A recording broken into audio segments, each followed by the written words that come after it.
6 মাস বিরতির পর আবারও উত্তপ্ত লোহিত সাগর।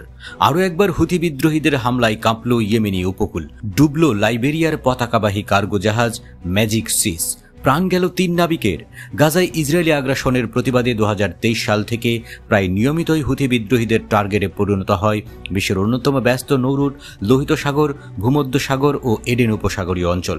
নৌপথটি দিয়ে চলাচলকারী বাণিজ্যিক, মালবাহী এবং তেলবাহী নৌযান লক্ষ্য করে অসংখ্যবার হামলা চালিয়েছে ইয়েমেনের সশস্ত্র গোষ্ঠীটি। কিন্তু এবছরের জানুয়ারি থেকে যুক্তরাষ্ট্রের সাথে চুক্তির পর হামলা স্থগিত রাখে হুথি। তবে এই 6 মাসেও ইসরায়েলি হত্যাযজ্ঞ না থামায় ফের লোহিত সাগরে হামলা শুরু করল হুথি বিদ্রোহীরা।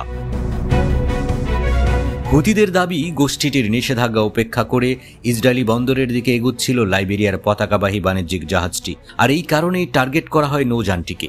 অবশ্য হামলার আগে জাহাজটিতে থাকা 22 জন ক্রু ও নাবিককে নিরাপদে সরে যাওয়ার সুযোগ দেওয়া হয় বলে জানিয়েছে সশস্ত্র গোষ্ঠীটি। পরে এক যুগে ড্রোন, মিসাইল ও চালকবিহীন নৌযান ব্যবহার করে হামলা চালানো হয় জাহাজটিতে। ব্যবহার করা হয় 2টি চালকবিহীন নৌযান, 5টি ব্যালিস্টিক ও ক্রুজ ক্ষেপণাস্ত্র এবং 3টি ড্রোন। সমন্বয় করেই একসাথে চালানো হয়েছে এই হামলা বলে ভিডিও বার্তায় দাবি করেন মুখপাত্র ইয়াহিয়া সারে। হামলার পরপরই জাহাজটি ডুবে যায় বলে দাবি করেন তিনি। এই ঘটনায় কমপক্ষে 3 জনের মৃত্যুর খবর পাওয়া গেছে। অন্যদিকে সংযুক্ত আরব আমিরাত বলছে, হামলার পর জাহাজে থাকা সব নাবিক ও নিরাপত্তা কর্মীদের উদ্ধার করা হয়েছে। জাহাজে অবস্থানরত নাবিকরা জরুরি সহায়তা চাওয়ার পর এডি পোর্টস গ্রুপের শাফিন প্রিজম নামক একটি নৌযান দিয়ে উদ্ধার করা হয় তাদের। আন্তর্জাতিক সংবাদ মাধ্যমগুলোর তথ্যানুযায়ী ম্যাজিক সিস নামক জাহাজটি চীন থেকে তুরস্ক যাচ্ছিল, যাতে বহন করা হচ্ছিল লোহা এবং সার। গাজায় ইসরায়েলি আগ্রাসনের শুরু থেকেই ইয়েমেনি উপকূল ও ইসরায়েলে হামলা করে আসছে হুথি বিদ্রোহীরা।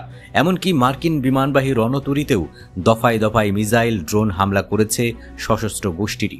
যুক্তরাষ্ট্র স্বীকার না করলেও ধারণা করা হয়ে থাকে সময়ে সময়ে এসব হামলায় মারাত্মক ক্ষতিগ্রস্ত হয়েছে তাদের নৌযানগুলো। গণমাধ্যমগুলোর তথ্যানুসারে লোহিত সাগর, এডেন উপসাগর এবং 2টির সংযোগস্থল বাব এল মান্দেব প্রণালীতে শতাধিকবার হামলা চালিয়েছে বিদ্রোহী গোষ্ঠীটি। শুধু তাই নয়, অভেদ্য আয়রন ডোমকে ভেদ করে ইসরায়েলের বুকেও আঘাত হেনেছে হুথির ছোড়া ব্যালিস্টিক মিসাইল। রয়েছে ইসরায়েলিদের প্রাণ কেড়ে নেয়ার নজিরও। তেল আবিবের আকাশ চিরে ঘনবসতি এলাকাতেও আঘাত হেনেছে হুথি বিদ্রোহীদের ছোড়া ড্রোন।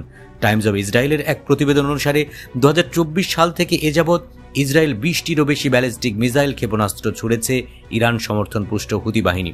এসব হামলায় ক্ষয়ক্ষতির তথ্য বেশিরভাগ সময় গোপন করে এসেছে নেতানিয়াহু প্রশাসন।